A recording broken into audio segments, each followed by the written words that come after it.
મિત્રો આજે દેડિયાપાડા તાલુકામાં સમગ્ર દેડિયાપાડા તાલુકાની આદિવાસી વિસ્તારની જન્મેદની ઉમટી પડી છે. શાના લઈને ઉમટી પડી છે? આજે ચૈતર વસાવાના જે ધર્મપત્ની છે વર્ષાબેન, એમના સાથે ચર્ચા કરીશું. તો શું આ સમગ્ર ઘટના છે વર્ષાબેન? આજે સમગ્ર લોકો આવ્યા છે, મહિલાઓ પણ મોટી સંખ્યામાં આવ્યા છે, યુવાઓ પણ આવ્યા છે. શાના કારણે આટલી બધી જન્મેદની ઉમટી પડેલી છે? હવે જે ભાજપ સરકાર આપણી આદિવાસી લોકોને જે કોઈ પણ યોજના હોય એ કશું મળતું નથી અને આપણા યુવાનો શિક્ષિત હોવા છતાં બેરોજગાર છે, રોડ રસ્તાઓ ખરાબ છે, આપણી શાળાઓમાં પૂરતા ટીચરો નથી, એ બધા મુદ્દાઓ લઈને આજે જે આવેદનપત્ર આપવાનું હતું એ માટે મોટી સંખ્યામાં અહીંયા લોકો હાજર રહ્યા, પરંતુ અમને પોલીસ દ્વારા અહીંયા રોકવામાં આવ્યા છે અને લોકોને અંદર જવા દેવામાં આવતા નથી.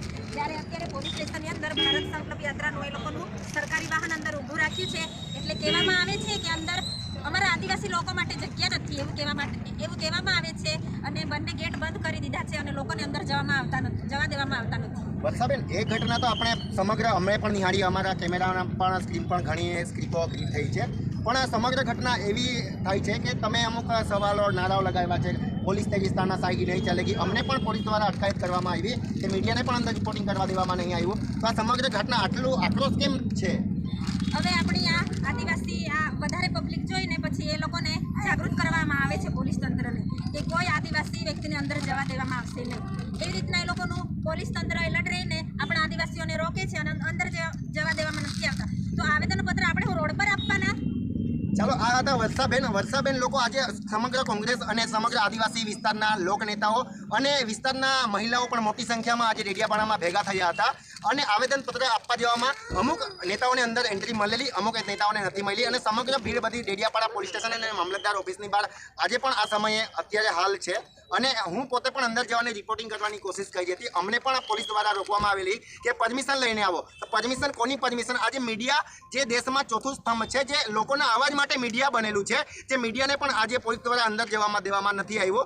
તો હું છું દિનેશ વસાવા, નર્મદા.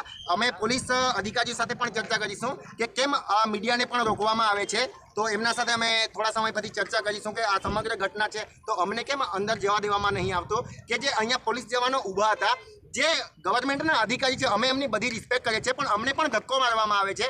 તો લોકોનો અવાજ અમે લોકો સુધી કઈ રીતે પહોંચાડીશું? આ એક બહુ મોટો સવાલ થાય છે.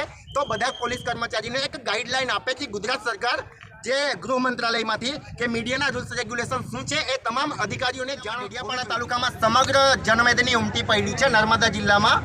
જે પોલીસ કર્મી સાથે જે આવેદનપત્ર આપવા, સમગ્ર ઘટના શું છે એ આપણે અહીંયા બેન છે એમના સાથે મુલાકાત કરીશું. આ સમગ્ર ઘટના શાના કારણે આટલી બધી ભીડ જોવા મળી છે અને મહત્વની વાત તો કરીએ કે મીડિયા તરીકે અમે અંદર જવાની કોશિશ કરીએ છીએ તો મીડિયાને પણ અટકાયત કરવામાં આવે છે પોલીસ દ્વારા, ગેટમાં અંદર જવામાં દેવામાં નથી આવતા. અધિકારીઓ ઊભા છે એમના દ્વારા. તો શું આ સમગ્ર ઘટના છે? આગળ છે અમે આવેદનપત્ર આપવામાં આવ્યા છે તો અમને પોલીસ અંદર જવા દેતી નથી અને આ બધા સરકારના સંયંત્રો છે. સરકાર એટલા માટે જેમ પોલીસ સરકાર કહે છે તેમ પોલીસ કરે છે. અમારી આદિવાસીનું અસ્તિત્વ શું?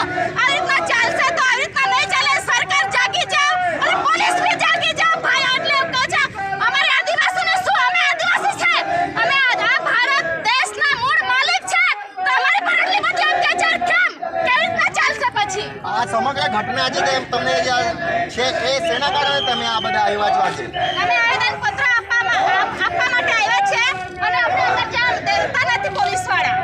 ઓકે ભાઈ, અહીંયા આજે તમે ભેગા થયા છે, શેના બાબતે ભેગા થયા છો? અમે છે ને અમારા આદિવાસી નેતા માટે આવ્યા છે. વર્ષ વીતી ગયા તેમ છતાં બી તે સ્થિતિ તેના કરતા કચરાપેટીની પરિસ્થિતિ દરેક આદિવાસીઓને થઈ રહેલી છે.